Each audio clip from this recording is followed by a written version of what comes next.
हाथ में मिट्टी का गला लिए एक बच्ची तेजी से मेडिकल स्टोर की तरफ जाती है। मेडिकल स्टोर पर पहुंचकर वो देखती है कि वहां पर लोगों का बहुत ज्यादा रश है।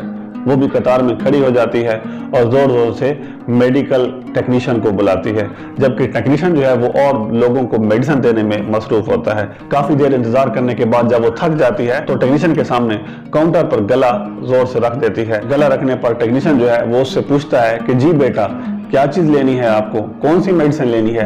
तो बच्ची बड़े मासूमाना अंदाज में पूछती है कि अंकल जी, मैंने मौजज़ा लेना है। टेक्नीशियन बड़ा हैरान होता है कि बेटा जी, कौन सा मौजज़ा लेना है, कैसा मौजज़ा लेना है?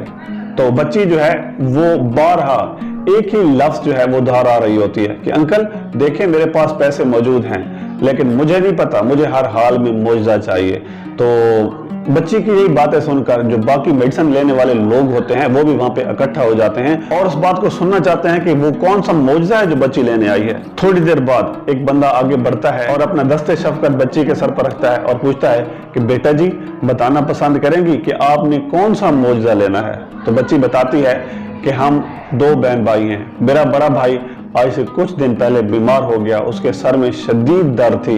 मेरे मामा और पापा उसे हॉस्पिटल ले गए थे और जब वापस आए तो हम मुझे सिर्फ उम्मीद ही दिला रहे थे कि आपका भाई बहुत जल्द वापस आ जाएगा, जबकि मुझे लगता है कि मेरा भाई जो है वो शदीद बीमार है। फिर मैं एक और रात सुन रही थी कि मेरे वालिद साहब मेरी वालिदा को कह रहे थे कि मेरे पास जितना भी सरमाया था, मेरे पास जितने भी पैसे थे, वो सारे मैं अपने बेटे पे खर्च कर चुका हूँ। अब तो कोई मौजज़ा ही मेरे बेटे को बचा सकता है। तो मैं फौरन अपने गले की तरफ गई जहाँ पे मैं अपनी जेब खर्च के पैसे इकट्ठे करती रही हूँ।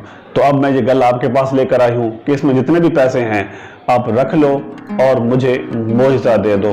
तो वो बंदा जो है वो कोई आम बंदा नहीं था, बल्कि वो न्यूरो सर्जन था। उसने बच्ची से कहा कि बेटा, कितने पैसे होंगे आपके पास? बच्ची ने ये बात सुनते ही पीछे हटी, अपने उस गले को जमीन पर दे मारा। गले में जितने भी पैसे थे वो निकाले और उस अंकल के हाथ में रख दिए। जब गिने गए तो वो 19 रुपए थे।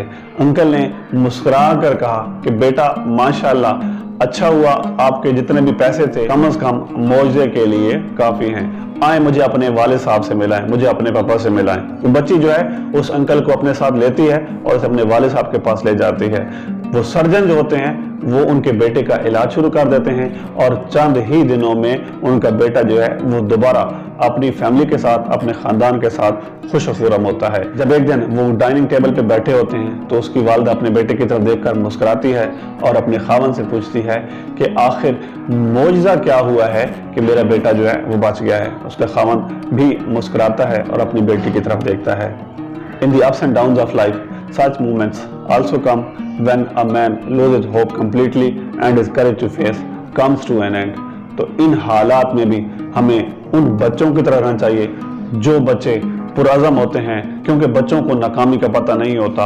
उनके पास जो टारगेट होता है, उनका जो गोल होता है वो उनके सामने होता है और उनकी एक ही जिद होती है कि हमने बाय होक और बाय क्रुक अपने इस टारगेट को अचीव करना है। तो हमारी ज़िंदगी में भी कुछ ऐसे मामलात होते हैं जब हम बिल्कुल नाउमीद हो जाते हैं, परेशान हाल हो जाते हैं। तो इन हालात में भी हमें परेशानी नहीं अपनानी चाहिए, हमें परेशान नहीं होना चाहिए, बल्कि हमें गोल को अचीव करने के लिए ज़िद्दी होना चाहिए। तभी हम अपने मकासद को पार पा सकते हैं। दुआओं में याद रखिएगा। अल्लाह ने